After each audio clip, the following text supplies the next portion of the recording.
now we want to bring in Rob Himburg. He is the director of Upland Hills School. Rob, I have to say I was online checking out your website. I want to be a kid again and go to your school. We hear that a lot, actually, especially when we tour a family for the first time and they start to get to know the school a little bit. That's often one of the first comments we hear, which, of course, we take as a nice compliment. It is. So just for the people that are listening and watching that maybe aren't familiar with your school, you're an independent school. What does that mean and how do you operate? What makes you so different? Sure. Well, yeah, on that level, we're an independent private school. So we're a nonprofit private school.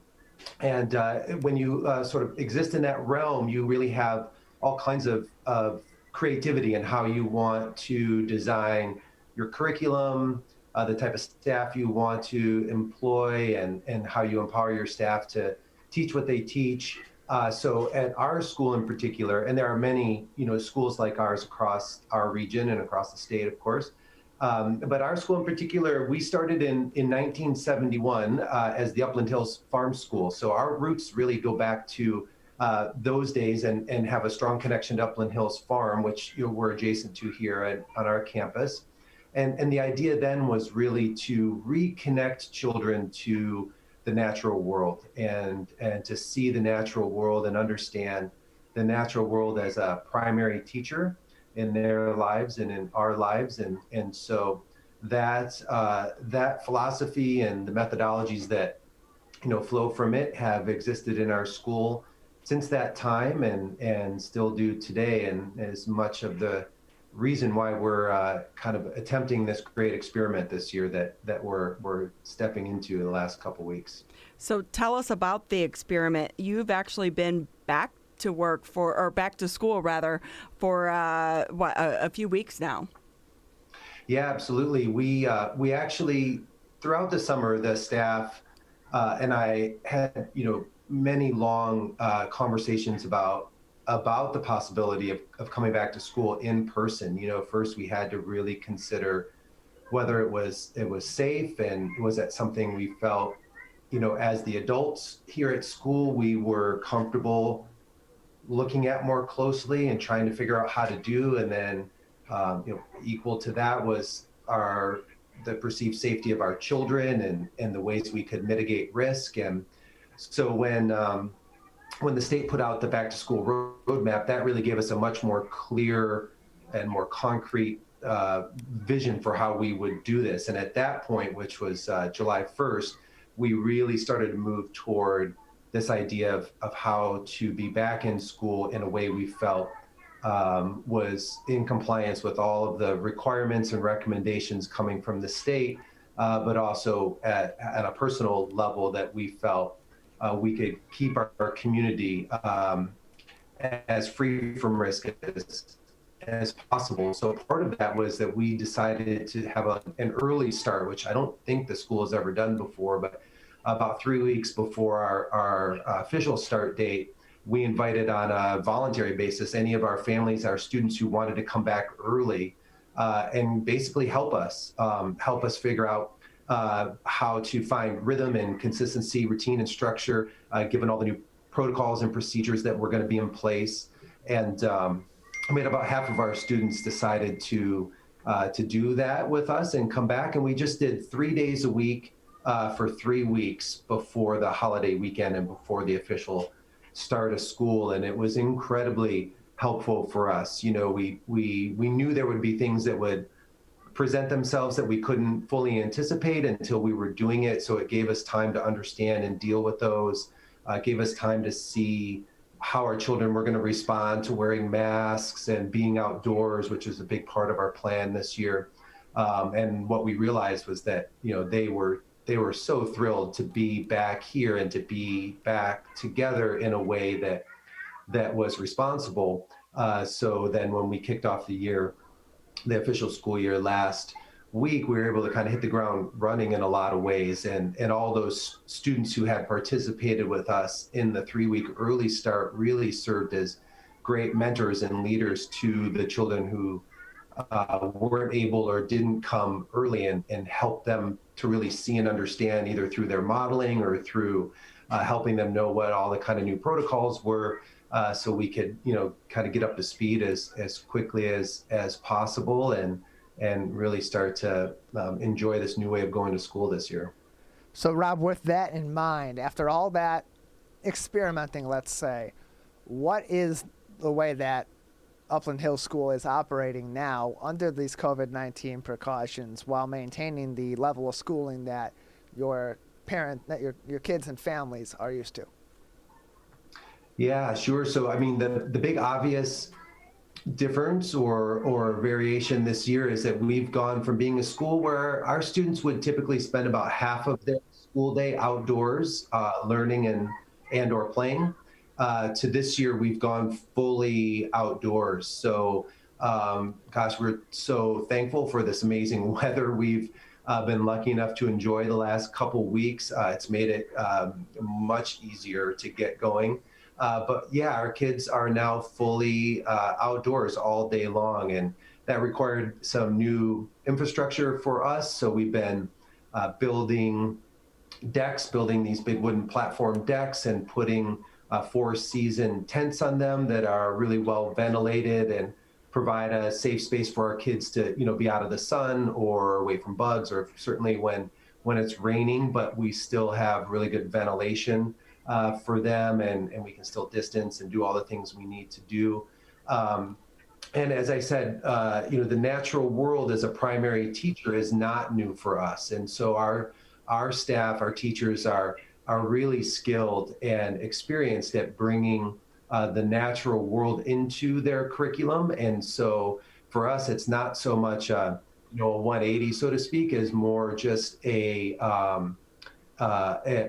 just sort of hyper accelerated all of the learning, sort of modalities that we typically enjoy here, and we're just going with it, 100%. But our kids are still engaged in all of the academic curriculum that would be typical for them. Of course, I think as I, was listening prior to coming on to Deanna, that it's really normal in the beginning of a school year. In fact, it's a known best practice that you really want to form your groups. You want those social relationships to form. You want to norm all of the expectations and routines that are going to be happening in any of your classes. And that's really the teachers and the students' primary concern in the first few weeks of school, because we know that when you do that, it sets up for better learning down the road. So we are enjoying this beautiful weather, and we're enjoying being outdoors, and the kids are just having so much fun being back together and being outside, and sort of it's kind of a camping type environment in a lot of ways, which they find really exciting. And what we've noticed too is when it comes time to learn, because of course in the beginning of the year we're doing a lot of assessing and seeing where our students are, given that we had obviously such an interrupted year last year, and then we'll step in more fully into all of their core curriculum as we get in the next week or two. But that's how we've launched, and we feel really comfortable and confident at this point to be able to deliver the comprehensive academic curriculum that we always have. Rob Himburg with us on the Oakland County MegaCast. He's the director of Upland Hills School. Outdoors right now, fabulous. I would love a classroom outdoors. But what's going to happen when we head into winter? That's a great question, and it's certainly on our minds and our families' minds. We're used to being outside quite a bit. So, sometimes people will ask me as a private school, do you have a uniform, or what are your policies on that? And, we always say that the uniform here is come dressed to be outdoors a good part of your day, no matter what the weather holds. And so, I think we should all be buying stock in certain outdoor outfitters, I think, because our kids come very well geared up, and it will become a much bigger challenge as we get into late fall and wintertime. There's no doubt about that. The good news for us is we were really careful about researching the tents that we wanted to get, because we wanted them to be truly 4-season tents. So they're heavy canvas. They have a full zipped in insulated floor that goes on the deck, and then we'll heat them. So we're looking into different ways that we can heat those tents, whether it's infrared heat or some other kind of way to space heaters to heat the tents. And that's certainly something we'll do to make sure the kids are comfortable and that our teachers are comfortable. And we will, although we're not at all at this point, we will use the school building when we get into the deeper parts of winter. And even here, actually, what can be more challenging than a really cold winter day is when we get into the 45 degrees and raining time, which typically is anytime now through November. So that's a much harder kind of weather to be out and about in all day than a cold, snowy day. Actually, you can be warm and dry and really enjoy those kind of days. So in our school building, we're really lucky in that all of our classrooms have an entrance and exit from the outside. So we don't need, even when we're using our classroom spaces, we don't need to go in through the hallways or in any of the common areas. And of course, our groups are cohorting, and so that makes it really easy for them to go in and out of just their own classroom space. And we have, in our school building, we have radiant floor heat, which is a really efficient way of heating a building. And what we like about it in the winter, which we do this often anyway, is when the mass of the floor, that concrete floor, gets extremely warm, because that's where all the heat's radiating from. It will stay warm for days, and so what we know is we can really turn that heat up and heat that floor so that it's extremely warm, and it will radiate that really warm heat for as long as we have the heat up. And it allows us to open all the windows and to ventilate. We don't have a forced or central air system here at school, so we'll have all those classroom windows will be open, and the doors will be open even in the dead of winter, because we're understanding more and more as information becomes more, as the situation with COVID becomes more and better understood. We know how key ventilation is going to be to mitigating risk. And so we feel that given the way we can heat our building and still allow for ventilation in the winter, we'll be in good shape there, because we can heat the tents and the rooms, have it all ventilated, and then we can still be physically distanced and with masks on. And we feel at that point we're mitigating risk to a level that we feel comfortable being in person still. Rob Himburg with us. He's the director of the Upland Hills School, joining us today on the Oakland County MegaCast. Rob, with everything that your school and your team, your teachers, your students, the families have been dealing with over the course of the pandemic, like many other schools, what will Upland Hills schools take from these lessons and maybe even incorporate into future decision-making and plans for academics and activities going forward? Certainly, some really sort of like a basic one for us being, we're a non-graded program. We're essentially a K-8 school, and we're very small. Our entire enrollment is a little less than 100 students, and so it's a true community school. We have our very close relationships with our families, and we realized as soon as we were in that situation last spring where we all went home for a protracted online learning time, we had to stand up a full online program almost overnight. We, like everyone else, we had that weekend to kind of get our act together, and we're not a school that typically has involved a lot of that kind of learning in our program. So that was a real big step for us to come more fully online with our curriculum. And we know now going forward, should we have students who are sick and are at home, we do have some students who are enrolled in the school but aren't at a comfort level to be in person all the time. They're doing we created a hybrid model for them.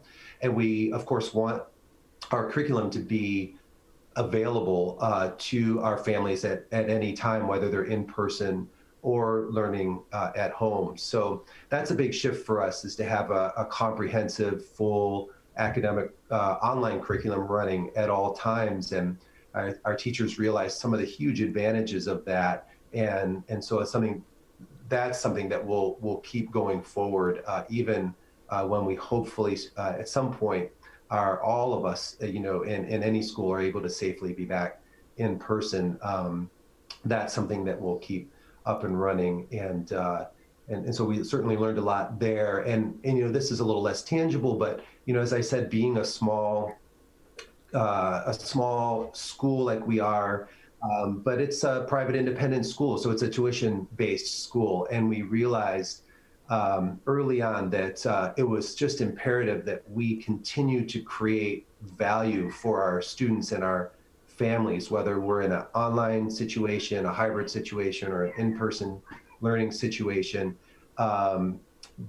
Parents need to feel that their tuition is going towards something that is of real value to their child and to them as a family.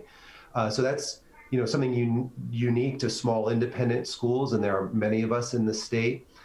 We're very tuition driven, and in terms of our operating budgets, and so that's something we, like I said, is less tangible, but no less important, that we were able to come together as a community and stay committed to each other. So we need to be committed as a staff to providing in every way we could come up with creatively to continue to provide value in all kinds of different academic, social, behavioral ways for our students and our families, and for our families to trust that we could do it no matter what situations would arise. Because if I've learned one thing in the last 6 months, is that I hope to never hear the words, this is what I think is going to happen, come out of my mouth anymore. Because if you think back to April and May, the idea that all of these schools across the country, and in our region particularly, would have all these kind of challenges just getting back to in person, was really hard to foresee. And so we know we need to be really nimble. We need to be in very close communication with our families, and we need to be working together to sort out the best way to provide the kind of environment we want for our children. Rob, I'm interested to know, it seems like some private schools have actually seen a bump in enrollment because there were parents that wanted their students to be able to go back to the classroom. And, maybe a lot of the public schools weren't allowing that or offering that at this time. Have you and your school, the Upland Hills School, have you seen a bump in your enrollment at all, or do you anticipate one if this continues to drag out? Yeah, that you're spot on with that. What we saw was an unprecedented admission cycle this summer. We had an incredible amount of interest and inquiry coming from all of the districts that we draw from. But really, our full enrollment is about 90 students, and this just didn't feel like the year to cram more students into our school when, we know that distancing and all the other safety measures are so important. So we were very fortunate because a few of our families weren't able to re-enroll, whether due to changing situations around work or relocating for work. So we did have a need to fill a few spots here, which we were so thankful to have the level of interest that we did.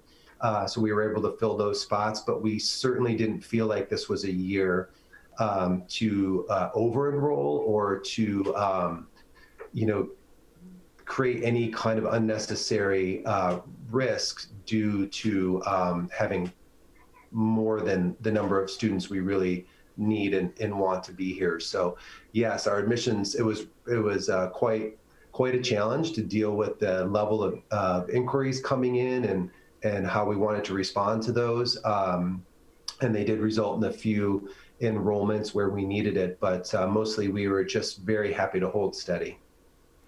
You're listening to the Oakland County Megacast on 89.3 WBLD Orchard Lake, 88.1 WBFH on Bloomfield Hills. Rob Himburg with us on the Megacast this morning. He is the director at Upland Hills School. It's been a fascinating conversation to see the difference in the learning platforms. But I wonder for you and your school, because you are a small community, are you concerned about an outbreak spreading through your community and through your students and your staff, and what would that look like, and what plans do you have in place? Mm-hmm. Yeah, certainly. I mean, that has to be, front and center on every, school administrator's mind now, and certainly all the faculty and our families as well. So, one thing that we, being a small independent school, we are very fortunate to be part of an independent schools association in Michigan, and there's there's been a lot of really good guidance, and there are some wonderful experts that we could turn to through this time to better understand what our responsibilities were in terms of not only mitigating risk but responding to any kind of potential positive COVID cases.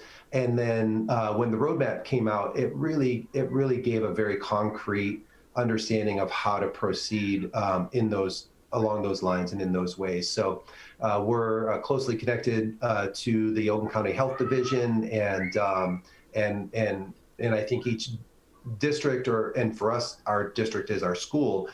So we're fortunate to have a contact there that we can reach out to and have numerous times to help us better understand our responsibilities and how we would respond should a positive case occur here at school. So it's all fairly prescriptive, and we're in communication with the Oakland County Health Division and know exactly the procedures we would take should that arise. And of course, we're hopeful, given all of the risk mitigation that we're trying to follow, and being outdoors and cohorting our kids, and our class size is already max 16, and most of our groups average about 14. So we have a lot working for us just by nature of the kind of school we are, but we know that is simply a way we can mitigate risk. We can't, of course, guarantee that we'll have a safe year all year long. So we have to be very careful and on the ready should something occur, and we'll respond, in accordance with the guidance from Oakland County Health Division, the state, and the CDC. Rob, I've enjoyed the conversation this morning. So fascinating. It's been great to hear from you. I have one quick last question. Are you at school right now? Yeah. Oh, yeah. We're at school. We're in person full time right now. So, yep. I'm the one person in the school building right now. I thought this would be a better place to do an interview, so I popped into my not very often used and fairly dusty office to talk to you this morning. I will say we speak with a lot of school officials. You're the only one that's wearing a hoodie and a sweatshirt right now, so you get bonus points, definitely, as the coolest school out there. Well, thanks. I maybe should have thought a little bit more about a collared shirt this morning, but mostly I was thinking about how it's going to be 80 degrees and we'll be on our ropes course later. And that, like I said, you just have to dress for the weather here, especially at our school. Absolutely. We love that. Thank you so much for carving out a few minutes of your day to be with us on the Oakland County Megacast.